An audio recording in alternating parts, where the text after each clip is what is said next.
Salut à tous, aujourd'hui nous sommes sur la Côte d'Azur, plus particulièrement sur le col de Vence, derrière moi Nice.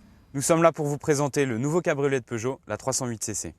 Alors la 308cc reprend les éléments qui ont fait le succès de sa devancière, à savoir 4 vraies places et un toit escamotable en 2 parties. Alors quels sont les progrès réalisés? Y en a-t-il d'une génération à l'autre? Nous allons tenter de découvrir aujourd'hui.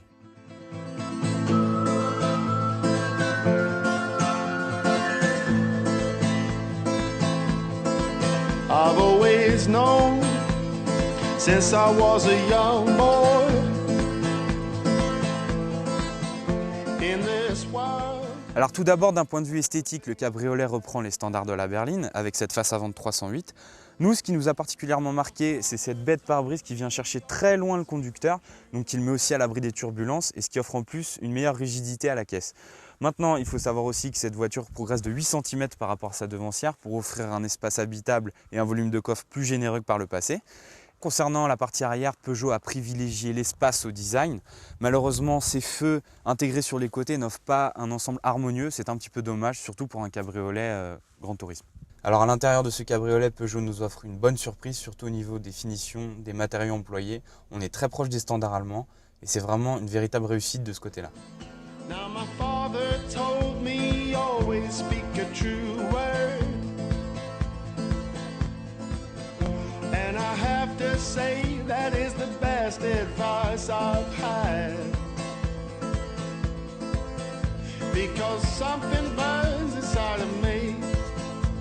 It's everything I long to be, and lies they only stop me from feeling free. Alors comme nous l'a expliqué Peugeot en conférence de presse, le constructeur a voulu prolonger les saisons et pour ça il propose des équipements inédits, comme par exemple cette commande de ventilation, ces 4 lève-vitres électriques qui se baissent simultanément, un Windstop de série pour protéger les passagers des turbulences, mais aussi un tout nouvel équipement qui s'appelle Airwaves. Donc c'est un chauffe-nuque, on a déjà vu ça chez Mercedes, ça protège le conducteur du froid, du vent, mais aussi donc le constructeur a vraiment tout mis en œuvre pour laisser le conducteur dans un véritable cocon.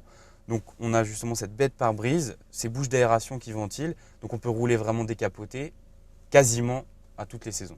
Alors comme sur la 307cc, le toit escamotable de cette 308 se scinde en 2 parties et ne réclame que 20 secondes pour passer du mode coupé au mode cabriolet.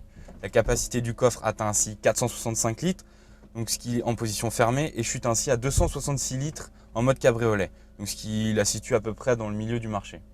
Alors maintenant qu'on en sait un peu plus sur l'habitacle de cette 308, on va voir ce que ça vaut sur la route. Donc je vous propose, maintenant qu'on est décapoté, de mettre le Windstop et d'aller rouler un petit peu.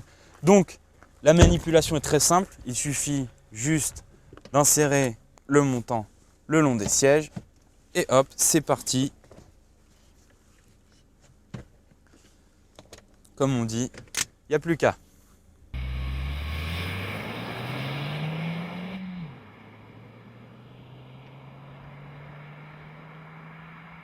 Notre version d'essai aujourd'hui est un THP 150, un moteur développé en collaboration avec BMW. Donc c'est un moteur qui est très à l'aise d'habitude sous le capot de la 207 ou de la 308. Mais là, en raison justement du poids supplémentaire du véhicule et aussi du couple qui est moindre que le diesel, on a un dynamisme en retrait. Donc il faudra mieux privilégier le diesel pour le couple justement. C'est un moteur qui est assez souple, qui est aussi rageur d'habitude. Mais là, vraiment le poids grève un petit peu le dynamisme. Donc on préférera le diesel en raison du couple supplémentaire. Il est secondé par une boîte mécanique à 6 rapports qui offre un très bon agrément. Maintenant au niveau du comportement, on a été agréablement surpris par la rigidité de la caisse qui ne se tortille pas dans les virages. On garde de très bons appuis et aussi son agilité. Maintenant ça reste vraiment un véhicule destiné à la balade avec un bon confort de suspension et aussi une bonne isolation phonique en version coupée, ce qui n'est pas négligeable surtout par mauvais temps.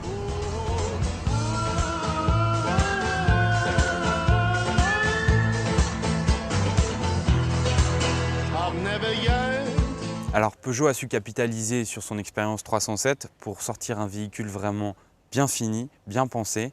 Donc la 308cc est une réussite. On l'a vu, les passagers sont protégés du vent, des turbulences. On a affaire à un excellent niveau de finition avec des matériaux très proches des standards allemands.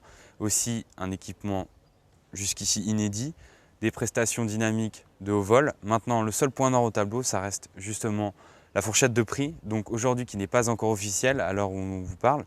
Maintenant, on a eu une fourchette qui se situe entre 28 et 35 000 €, ce qui reste encore relativement cher.